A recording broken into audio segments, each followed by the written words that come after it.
Hey guys, welcome back to another behind the scenes video here at the Barker Mansion. My name is Alexa and I am the Collections Care Coordinator.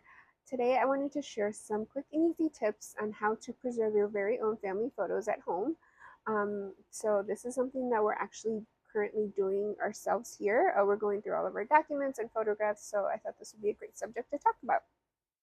So tip number one, always handle with care. Old photos can be really delicate, more than they look, and the oils from our skin can cause staining or chemical reactions over time, especially if there's a lot of passing around or mishandling.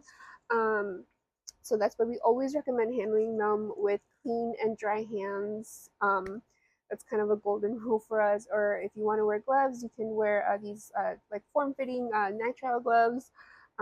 We always go through tons and tons of boxes of these. But yeah, definitely always work with clean and dry hands. But when you are working with gloves, you have to be careful because the dexterity can really mess up the photograph because you don't feel how fragile they are or if they have curled edges or brittle prints.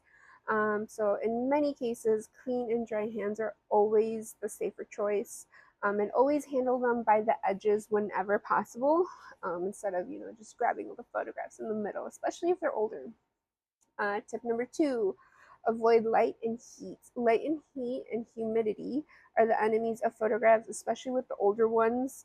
Um, Again, they are made out of different materials, and sometimes they have like the acidic backing or glue on them. So try to store all of those photos in a cool, dry, dark space. A closet within the living area is usually better than a garage, a basement, an attic, somewhere where the temperature is always fluctuating. You always want to try to keep it at a steady temperature and humidity. And if you're displaying the family photos, just make sure it's not anywhere with like direct sunlight, especially if it's an original. You always want to use copies of the original. Um, On to tip number three, use archival materials whenever possible. This is where a little bit of an investment can make a big difference. Look for materials that are labeled acid-free, lignin-free, or archival quality. And that sounds a little bit more intimidating than it really is, but you could easily get those through anywhere. We have like these little photo sleeves that we keep ours in. You can also get these, we use these for our postcards, and they're just inserts, so you can actually these are 4x6, so you can easily put photos in there.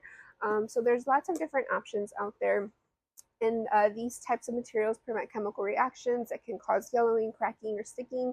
And avoid the old magnetic albums. They're actually pretty damaging to your photos. So instead, you can use your photos again, like in these clear sleeves, like polyester, polypropylene, polyethylene sleeves, and then store them in acid-free folders, which can look like the yellow manila folders. But if you're stacking prints, just try to interleave them with acid-free paper, just to prevent them from rubbing or sticking together. They have pens that you can get online to test if a paper or a folder is acidic or not. And it's relatively inexpensive. It just depends on how deep you want to get. But yeah, always use these whenever possible. These are great, and we use these all the time. All right, we're on to tip number four. Don't forget about the negatives. The negatives are something that are sometimes overlooked, but they hold quite an incredible detail, and they're usually the best source if you ever want to make a new print or larger prints. So make sure you store them in flat, acid-free envelopes or sleeves made specifically for film. We keep ours right in here. Again, same type of plastics that I mentioned earlier. You want to keep them in a cool, stable environment. Again, sun, away from the sun, in a closet, somewhere safe, away from water.